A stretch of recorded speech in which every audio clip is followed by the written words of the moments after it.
Students, today we will study about sorting techniques. Students, we have discussed about searching. Searching में हमने linear search and binary search study किया. Sorting is also an important topic. Sorting का जो basic मतलब है वो है data को अरेंज करना.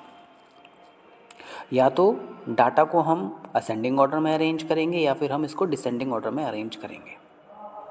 सिंपल वर्ड में हम ये भी कह सकते हैं, it is just about arrangement of data.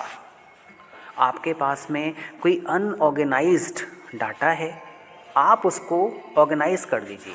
For example, मैंने आपसे कहा कि मेरे पास में 20 बुक्स हैं, आप इनको सब्जेक्ट वाइज अरेंज कर दीजिए. This is also sorting. C programming में हम शॉर्टिंग स्टडी करेंगे जिसमें bubble sort, selection sort, insertion sort, heap sort, radix, merge and quick sort. Now students, अब हम ये समझते हैं कि शॉर्टिंग है क्या. Sorting is a process of ordering individual elements of a list according to their proper rank, either in ascending और descending order.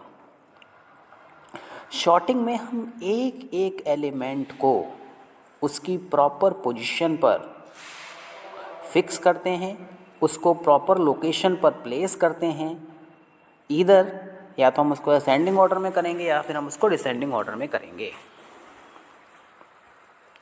हम ये भी कह सकते हैं ये एक प्रोग्रामिंग लॉजिक है जिसमें कि कुछ स्टेप्स होते हैं जिनकी हेल्प से हम बंच ऑफ एलिमेंट्स को शॉर्ट करते हैं, और यही हमारा शॉर्टिंग एल्गोरिथम कहलाता है. सी लैंग्वेज में हमारे पास में डिफरेंट टाइप के शॉर्टिंग एल्गोरिथम्स हैं जिसमें डिफरेंट लॉजिक्स को इम्प्लीमेंट किया गया है और जिसमें डिफरेंट स्टेप्स हम परफॉर्म करते हैं. आपने देखा था कि लीनियर सर्च में हम सीक्वेंशली चीज़ों को सर्च कर रहे थे. बाइनरी सर्च में हमने क्या किया कि जो हमारे पास में एरे थी उसको हमने दो पार्ट्स में डिवाइड कर दिया.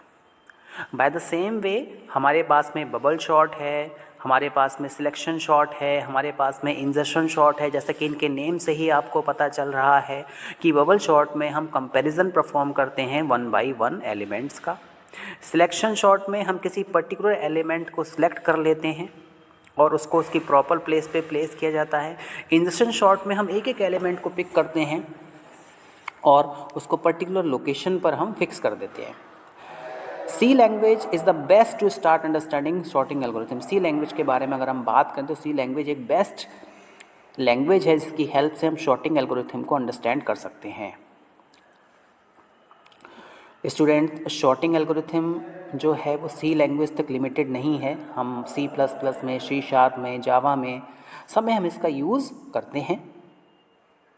यहाँ पर जो बेसिक वर्क ये है कि we have a list of elements और उसमें हम इटरेशंस यानी कि लूप्स को परफॉर्म कर देते हैं. लूप्स को हम लोग रन कराते हैं. हमारे पास में कंडीशंस होती हैं, उनको हम चेक करते हैं. यहाँ पे एक बात आपको ध्यान में रखनी है कि यहाँ पर हमें कहीं ना कहीं दो लूप्स की रिक्वायरमेंट होती है. एक हमारा आउटर लूप होता है, एक हमारा इनर लूप होता है, और कहीं ना कहीं हम कोई ऐसा फंक्शन बनाते हैं जिसके इनसाइड हम स्वैप करते हैं एलिमेंट्स को. देखिए, एलिमेंट्स को स्वैप करने का बेसिकली मतलब क्या है कि उनकी प्लेस को इंटरचेंज कर देना. नाउ स्टूडेंट्स, अब हम इम्प्लीमेंट करते हैं किस तरीके से शॉर्टिंग बिहेव करती है. देखिए, यहाँ पर मेरे पास में ये कुछ एलिमेंट्स हैं, मेरे पास में ये अनऑर्गेनाइज्ड डाटा है. अब मुझे इसको अरेंज करना है, तो यहाँ पर मैंने इसको क्या कर दिया, असेंडिंग ऑर्डर में कर दिया. यहाँ पे मैंने इसको डिसेंडिंग ऑर्डर में कर दिया. तो यही क्या कहलाता है, आपका शॉर्टिंग कहलाता है. Means placement of data, arrangement of data according to their order. Now students, देखिए, अब देखिए हमारे पास में सपोज एक एरे है और इसमें मुझे क्या करना है, एलिमेंट्स को क्या करना है, शॉर्ट करना है. तो देखिए हम यहाँ पे कैसे करेंगे, हम यहाँ पे दो लूप चलाएंगे. मैंने आपको बताया कि एक हमारा आउटर लूप होता है, एक हमारा इनर लूप होता है. तो यहाँ पे जो फर्स्ट लूप है फॉर लूप वो हमारा क्या है, आउटर लूप है, और यहाँ पर ये वाला जो लूप हम यूज़ कर रहे हैं वो क्या है, हमारा इनर लूप है। अब देखिए यहाँ पे हमें कहीं ना कहीं कंपैरिजन करना पड़ेगा एलिमेंट्स को, क्योंकि हमें ये पता लगाना है कि यहाँ पे स्मॉलर एलिमेंट्स कौन सा है और बिगर एलिमेंट कौन सा है। तो ये हमारी कौन सी पोजीशन है, आई लोकेशन है, और ये हमारी कौन सी पोजीशन है, जे लोकेशन है। तो मैं जे की बात करूँ, जे क्या है, i+1 है। तो for i equal to 0 I is less than element, कितने एलिमेंट आपके पास में हैं। फॉर एग्जांपल मैंने यहाँ पे एक एरे क्रिएट की, इसमें मैंने कितने एलिमेंट्स ले लिए, 5 एलिमेंट्स लिए, तो यहाँ पे 5 आ जाएगा। For i equal to 0 I is less than 5 i++। For j equal to i+1, क्योंकि देखिए ये 0th पोजीशन है, 1+ पोजीशन है, तो इन दोनों पे जो एलिमेंट्स उन्हीं को तो मुझे कंपैरिजन करना है। तो i की वैल्यू 0 है, तो j की वैल्यू कितनी हो जाएगी, 1, मीन्स i+1, और एलिमेंट काउंट 1 माइनस हो जाएगा, क्योंकि मुझे अब यहाँ से लेके यहाँ तक कंपैरिजन परफॉर्म करना है। Now if element of i is less than element of j, तब तो हम स्वैप करा देंगे, और अगर ऐसा नहीं है तो हम उन्हें स्वैप नहीं कराएंगे, इंटरचेंज नहीं कराएंगे। नाउ स्टूडेंट्स, हम यहाँ पर जब भी शॉर्टिंग परफॉर्म करेंगे तो मैंने आपको बताया कि हमारे पास में आउटर लूप होगा, हमारे पास में इनर लूप होगा।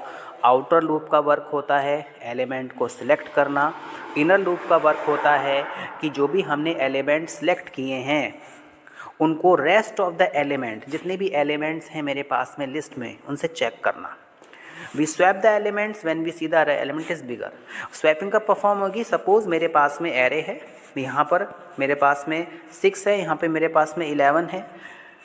पहला वाला एलिमेंट दूसरे वाले एलिमेंट से क्या है, स्मॉलर है, तो यहाँ पे इंटरचेंजिंग नहीं होगी। सपोज यहाँ पर मेरे पास में एरे होती, यहाँ पर 5 होता, यहाँ पर 1 होता, तो इट मीन्स मैं इसको यहाँ पे स्वैप कर देता, मैं इसको असेंडिंग ऑर्डर में अरेंज कर रहा होता। तो नाउ स्टूडेंट्स, यहाँ पर धीरे धीरे जितने भी एलिमेंट्स हमारे पास में होते हैं उन सारे के सारे एलिमेंट्स को हम कंपेयर करते हैं। Gradually we compare all the elements and our list become sort in ascending order. Now students, यहाँ पे सबसे जो इम्पॉर्टेंट बात है वो ये है कि शॉर्टिंग एफिशिएंसी क्या है। हमने सर्चिंग किया, लीनियर सर्च को देखा, हमने बाइनरी सर्च को देखा, तो आपने वहाँ पे ये देखा कि बाइनरी सर्च फास्ट है लीनियर सर्च के कंपैरिजन में। इसी तरीके से हमारे पास में बहुत सारी शॉर्टिंग टेक्निक्स होती हैं। हमारे पास में बबल शॉर्ट है, हमारे पास में इंजर्शन शॉर्ट है, हमारे पास में सिलेक्शन शॉर्ट है, रेडिक्स शॉर्ट है, मर्ज शॉर्ट है। यहाँ पर कौन सा शॉर्टिंग एल्गोरिथम ज़्यादा इफ़ेक्टिव है, ज़्यादा इजी है, जो हमें जल्दी आउटपुट देता है, वो हम यहाँ पे ये देखते हैं कि कितने number of elements is small the number of irritations. हमारे पास में कितने नंबर ऑफ एलिमेंट्स हैं और उनको हमने कितनी जल्दी शॉर्ट कर दिया। फॉर एग्जांपल मेरे पास में 60 एलिमेंट्स होते और मुझे 10 लूप्स यूज़ करने होते सिलेक्शन शॉर्ट में, और मेरे पास में इंजर्शन शॉर्ट होती, उसमें मेरे पास में 60 एलिमेंट्स होते और मुझे केवल 5 इटरेशंस चलानी होती। तो यहाँ पे एलिमेंट्स ज़्यादा हैं और 5 इटरेशंस में ही हमारे पास में स्टेप आउटपुट आ रहा है, तो इट मीन्स कि इंजर्शन शॉर्ट बेटर है सिलेक्शन शॉर्ट से। Now suppose we have a record of element inside a database. हमारे पास में जितना भी हमारा डाटा होता है वो हम डाटाबेस में सेव करते हैं, जिसमें हमारे पास में थाउजेंड्स ऑफ नंबर्स हो सकते हैं। नाउ सबसे ज़्यादा जो प्रॉब्लम आती है वो परफॉर्मेंस में आती है कि शॉर्टिंग किस तरीके से परफॉर्म कर रही है। यहाँ पर कंप्यूटर्स की बात करें तो computers will take much more time to sort the elements. यहाँ पर हम एफिशिएंसी देखते हैं किसी भी शॉर्टिंग एल्गोरिथम की ओमेगा नोटेशन से, इसको हम ओमेगा एन भी कहते हैं, ठीक है। ओमेगा नोटेशन बोली जाती है जिसको हम बिग ओ नोटेशन भी कहते हैं। This is big O notation. Now students, जैसा कि मैंने आपको बताया बिग ओ नोटेशन, अगर हम सिंपल एल्गोरिथम की बात करेंगे, शॉर्टिंग एल्गोरिथम की बात करेंगे, तो वहाँ पर हमारे पास में केवल 2 ही लूप होंगे। एक हमारे पास में आउटर लूप होगा और एक हमारे पास में इनर लूप होगा। नंबर ऑफ़ एलिमेंट्स की बात करें तो outer loop n number of elements तक जाएगा, inner loop n-1 number of elements तक जाएगा। नाउ तो जो हमारे पास में टाइम कॉम्प्लेक्सिटी होती है वो इसकी ओमेगा n⁻² होती है। ऑर्डर ऑफ, तो स्टूडेंट्स अगर हम ऑर्डर की बात करें तो ऑर्डर यहाँ पे कितना है, ओमेगा नोटेशन n⁻² आपका ऑर्डर है। तो यहाँ पर अगर हमारे पास में नंबर ऑफ़ एलिमेंट्स स्मॉल हैं, ठीक है, नंबर ऑफ़ एलिमेंट्स क्या है, कम है, तो हम इसको कंसीडर कर सकते हैं। बट अगर हमारे पास में लार्ज नंबर ऑफ़ एलिमेंट्स हैं तो यहाँ पर हमें 2 लूप, अगर हम 2 लूप्स की बात करें, 2 लूप से हमारा यहाँ पे वर्क नहीं चलेगा। हमें यहाँ पे कहीं ना कहीं इंटरनल कंपैरिजन भी करना होगा और इंटरनल शॉर्टिंग भी कहीं ना कहीं हमें परफॉर्म करनी होगी। स्टूडेंट्स, हमारे पास में ऐसे भी शॉर्टिंग एल्गोरिथम होते हैं जिसके इनसाइड हम रिकर्शन का यूज़ करते हैं और यहाँ पर हम एक बेटर लॉजिक को इम्प्लीमेंट कर सकते हैं। देखिए, अगर मैं रिकर्शन की बात करूँ, रिकर्शन जैसा कि इस वर्ड का लिटरल मीनिंग है कि कोई एक चीज़ बार बार परफॉर्म हो। जैसे मेरे पास में कोई एक नंबर है, तो स्टूडेंट सपोज़ मेरे पास में कोई नंबर है, फॉर एग्ज़ाम्पल 5 फैक्टोरियल। अगर मैं इसको डिवाइड करूँगा तो ये कितना हो जाएगा, 4 मल्टीप्लाइड 5 मल्टीप्लाइड बाय 4 फैक्टोरियल। 4 को डिवाइड करेंगे तो 4 मल्टीप्लाइड बाय 3 फैक्टोरियल। मीन्स यहाँ पे हम जितनी बार भी इस प्रॉब्लम को शॉर्ट आउट कर रहे हैं, जितनी बार हम इस प्रॉब्लम को छोटे छोटे पार्ट्स में ब्रेक कर रहे हैं, हमें ये देखने को मिल रहा है कि अगर मेरे पास में कोई n नंबर है तो n multiplied by n-1 factorial. तो ये आपका रिकर्शन का कॉन्सेप्ट होता है और रिकर्शन का जो कॉन्सेप्ट है वो हम लार्ज नंबर ऑफ़ एलिमेंट्स के लिए यूज़ करेंगे। यहाँ पर हमें बेटर लॉजिक और बेटर परफॉर्मेंस देखने को मिलेगी। तो स्टूडेंट्स, अगर मैं शॉर्टिंग की बात करूँ तो शॉर्टिंग एक ऐसा कॉन्सेप्ट है जिसमें कि हम डाटा को अरेंज करते हैं असेंडिंग ऑर्डर में या फिर हम डिसेंडिंग ऑर्डर में। शॉर्टिंग जितने भी एल्गोज हैं, चाहे इंसर्शन शॉर्ट हो, सिलेक्शन शॉर्ट हो, बबल शॉर्ट हो, इन सारी शॉर्टिंग टेक्निक्स में हम परफॉर्मेंस को देखते हैं और परफॉर्मेंस को देखने के लिए ओमेगा नोटेशन का यूज़ किया जाता है।